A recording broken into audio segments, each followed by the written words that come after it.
I used to believe shadows were just places light didn't care to touch. But that afternoon, at what was supposed to be a cheerful family cookout, mine didn't just stretch behind me. It ignited. A quiet fire, fierce and steady, rising from years of being dismissed.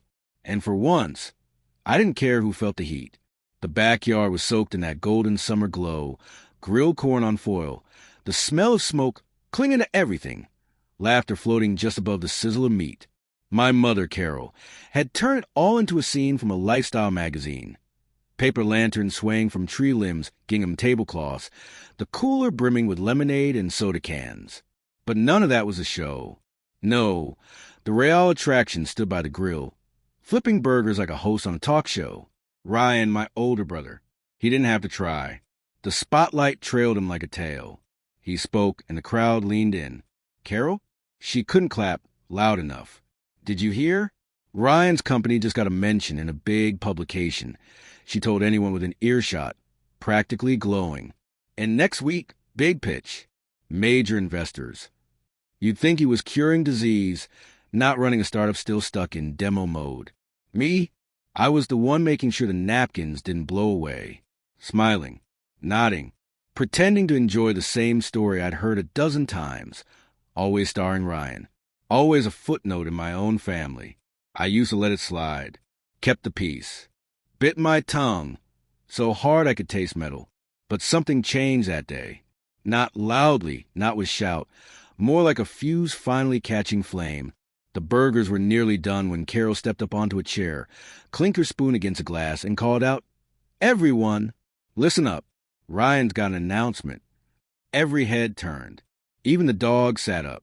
Ryan raised his drink, grinning like he'd just won the Super Bowl.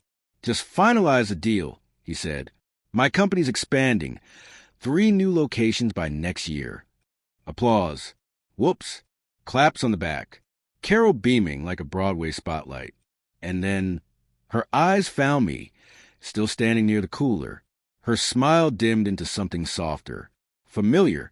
"Pity. Jake," she said, loud enough for the laughter to hush. "What are you going to get serious? Do something big like your brother?" The same line, dressed in a new day, but just as sharp. But this time, it landed differently. I dropped the rag I'd been holding, walked forward. Not fast, just sure. I did it with the usual half smile, the one that said, "It's fine, I get it." This one burned. It was real. "I already did," I said. Silence spread fast. Carol's hand froze mid-toast. Ryan blinked. Lily, my cousin, stopped mid-sip. Carol squinted, caught off guard. "What do you mean?" "I started a company 2 years ago. It's profitable. 6 figures a month. No debt." The air changed. Quick. Uncle Dan muttered a low whistle. Lily gave a small shake of her head, like she had to recalibrate who I was. Ryan leaned back slightly, still smiling, but his knuckles tightened around his beer. 6 figures? Carol echoed, her voice tangled in disbelief and confusion. "What kind of business?" "Tech consulting," I said casually. "We help companies clean up their digital systems. I've got 12 employees, clients in 5 states. It's not flashy, but it works." That part hit harder than I expected. People started murmuring. I started shifting. And for once, they weren't looking past me. They were seeing me. Carol tried to smile again, but it didn't fit the way it used to. That's impressive," she said. The words felt like she was chewing them for the first time. "It's enough," I said. "It's enough for me." Ryan scoffed. "Come on, man. Tech consulting? That's small time." I looked right at him. "I don't owe a dime to a bank, Ryan. Can you say the same?" A flicker across his face. Doubt, then something closer to fear. Carol turned to him, eyes searching his face for reassurance. "Ryan," she asked, more fragile now, "tell me he's wrong." But Ryan didn't answer. So I kept going.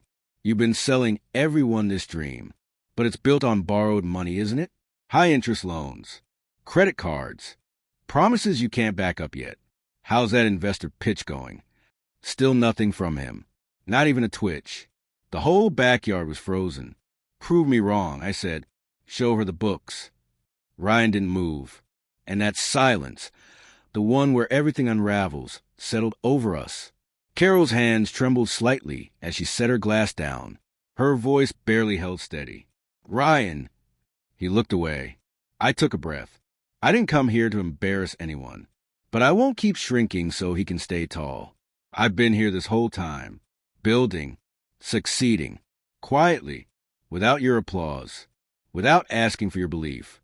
She looked at me, really looked, like she was seeing the outlines of someone she hadn't realized existed.